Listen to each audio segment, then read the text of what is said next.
il y a un élément fondamental qui va permettre à une femme de venir étayer son désir qu'elle a envers nous, la manière qu'elle va avoir de nous percevoir aussi, et faire en sorte de continuer à la garder sous notre attention, faire en sorte qu'elle puisse toujours nous accorder du temps, de l'énergie. Qu'est-ce qui va l'amener à rester fixée sur nous et à ne vouloir que nous? Il y a un élément fondamental, comme je le disais, qui, si on le joue dessus, va faire en sorte justement de créer cette attirance et de la préserver. À l'inverse, si on ne l'a pas en tête et qu'on n'est pas au courant de ça, généralement, on va se saboter tout naturellement. Mais avant de vous dévoiler ce que c'est précisément, j'aimerais simplement vous raconter une anecdote personnelle. Une fois, j'étais à l'aéroport. C'était à l'aéroport de Paris, Charles de Gaulle, et j'attendais pour prendre mon avion pour aller en Hongrie, à Budapest. Et je discutais avec une jeune femme. J'étais en train d'attendre donc pour l'avion et je savais qu'elle aussi elle allait embarquer pour Budapest. Donc on discute et on apprend à faire connaissance. Je fais en sorte de lui partager certaines histoires, certaines anecdotes de ma vie, ce que j'ai fait dernièrement, notamment lorsque j'étais parti à Marrakech, au Maroc, que j'avais fait un tour dans les montagnes, dans le désert, etc. Et d'autres histoires comme ça qui étaient beaucoup moins loufoques, beaucoup plus terre à terre. À chaque fois, j'ai bien fait en sorte de ne pas conclure l'anecdote. Juste donner un petit peu de contexte et ensuite partir sur autre chose. Pour venir laisser les pièces du puzzle se mettre entre elles, s'imbriquer les unes dans les autres, dans sa tête, toute seule. Au final, elle s'est retrouvée à imaginer le reste des choses, forcément. Et d'ailleurs, on s'est revus une fois à Budapest. Tout s'est passé très bien. On a bu un thé, tranquillement. Parce que ce qui a joué, qu'est-ce que c'était? Vous l'avez peut-être compris, c'est l'imagination. Dès le moment où vous la laissez s'imaginer les choses, c'est là que vous avez gagné. Pourquoi? Parce que, encore une fois, le mystère et le fait d'être élusif vont grandement augmenter l'attraction qui va être à votre égard, tout en stimulant son imagination. Et l'imagination, c'est le pouvoir le plus potent que l'on va avoir vis-à-vis d'une femme. Dans quel sens? En venant approvisionner son imagination. Pourquoi? Parce que les femmes ont cette conviction, cette intime conviction de disposer d'une intuition mythique, qu'elles vont considérer être vraiment extrêmement puissante. Et cette intuition, qu'est-ce que c'est avant tout? C'est l'imagination, c'est lié à l'imagination. Il y a une intuition, bien sûr, qui est présente, mais généralement, surtout quand on est une personne qui va être blessée, on le rappelle, l'intuition va avoir tendance à être étouffée, ce qui veut dire que ce qui va parler, ce n'est pas l'intuition, mais simplement l'imagination. Et la capacité de déduction qu'elle va avoir, qui est liée à une fonction cognitive particulière, qui permet d'imaginer plein de choses par rapport au futur des autres, à des possibilités qui ne sont pas liées à nous directement. Donc plutôt forte à ce niveau-là. Qu'est-ce que ça va faire donc? Ça va faire en sorte de renforcer le désir, et surtout pourquoi? Parce que on va s'écarter du chemin de la familiarité. On ne va surtout pas créer une forme de familiarité ou laisser une forme de familiarité s'installer, et on va faire en sorte de toujours l'amener à des ruptures de pattern. Elle ne sait pas à quoi s'attendre.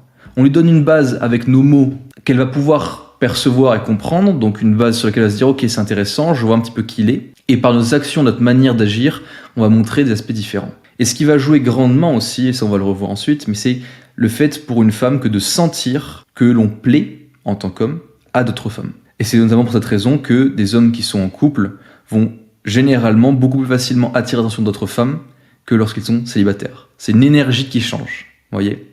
Donc très puissant. Un premier point, c'est déjà lors des premiers dates, dans la mesure où elle vous pose souvent des questions par rapport à vous, ça peut être très facile de tomber dans le piège et de se dire « Non mais il faut être à 100% honnête, transparent, dire toutes les choses, faire en sorte qu'elle comprenne qui on est, lui donner du contexte. » Et on se dit c'est en faisant en sorte de la mettre à l'aise, en lui donnant du contexte par rapport à qui on est, que derrière elle sera plus attirée par nous ou alors qu'elle sera intéressée pour approfondir la relation. En réalité, il n'en est point. Généralement, ça va avoir tendance à faire quoi? À nous mettre dans une catégorie qui s'appelle la catégorie de la friendzone.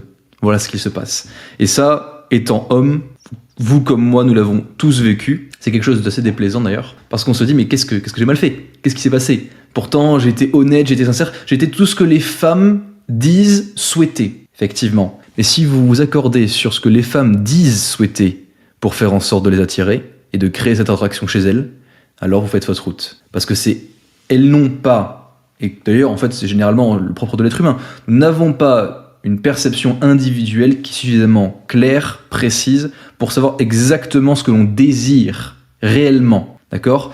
Et c'est pour ça que généralement dans le milieu de la vente par exemple, on parle de désir perçu, ce que le prospect ou la personne imagine ou pense désirer, et enfin le désir réel, le désir profond, qui a touché à quelque chose vraiment d'extrêmement puissant, émouvant, de réellement pertinent par rapport à la personne. Là, c'est pareil. Il y a vraiment cette notion de se faire un petit peu confondre en erreur en imaginant que, justement, ces personnes qui ont une tendance plutôt solipsiste, donc à considérer que leur perception du monde est, en fait, le monde correspond au monde, que ces personnes-là, je parle donc des femmes bien sûr, ont la capacité de définir avec certitude ce qu'elles veulent d'un homme.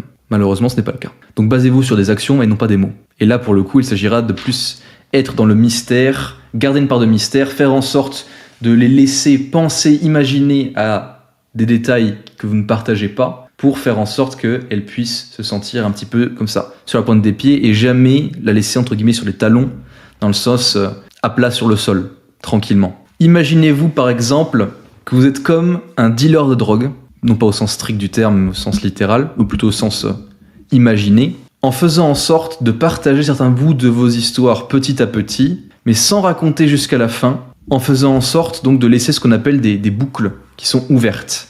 D'accord ? On va raconter une petite partie d'histoire et vous vous arrêtez là. Ce dont je parlais dans mon anecdote initiale.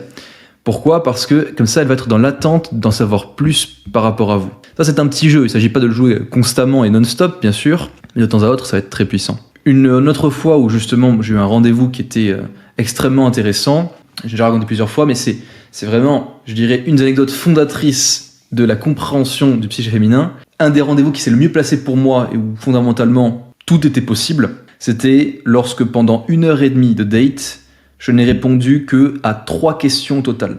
Donc la demoiselle avait 4 informations sur moi, bien sûr mon prénom, forcément, elle connaissait mon âge, elle savait que à ce moment-là, ou dans cette période de ma vie, je ne voulais pas encore me marier ou avoir d'enfants, et enfin, elle savait que j'avais un petit frère. C'est la seule chose qu'elle savait. À chaque fois qu'elle me posait des questions, je lui renvoyais les questions, elle y répondait, elle me demandait ensuite par rapport à moi, et je lui disais pourquoi est-ce que je te le dirais ? Et ça la rendait folle.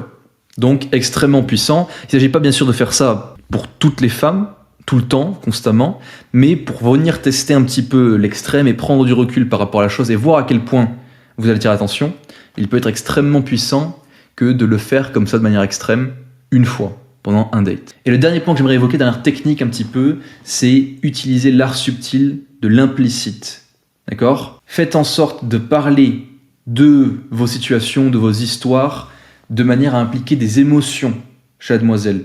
Et notamment en faisant en sorte de ne pas entrer dans le détail, comme on l'a vu, et de rester un petit peu vague pour qu'elle puisse en comprendre ces choses-là.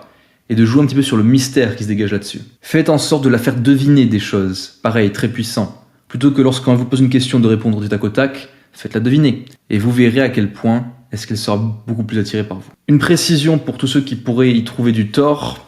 Sachez que maintenir le mystère, ce n'est pas de la manipulation, mais simplement une capacité que vous aurez à piquer la curiosité et faire en sorte de favoriser une attraction durable, bien sûr. Là, c'est en aucun cas une technique de manipulation, mais simplement pour être dans le jeu et pas dans l'enjeu. Si vous voulez en savoir plus, vous pouvez rejoindre mon canal Telegram. Le lien est dans la description et vous avez la possibilité à la fin d'un petit formulaire à répondre très simple, très court. À la fin, vous pouvez me poser une question ou raconter votre histoire et je l'analyserai et je ferai en sorte de vous donner du contexte, ma perception de la chose, pour que vous puissiez déjà recevoir quelque chose d'intéressant à votre entrée. Il n'y a que 7 places qui sont ouvertes par jour, donc soit 49 par semaine, sachez-le. Si à ce sujet vous avez des histoires intéressantes d'ailleurs, vous pouvez aussi me les mettre en commentaire. Je passerai dessus et je lirai pour faire en sorte de raconter de nouvelles anecdotes et parler de nouvelles histoires dans les prochaines vidéos.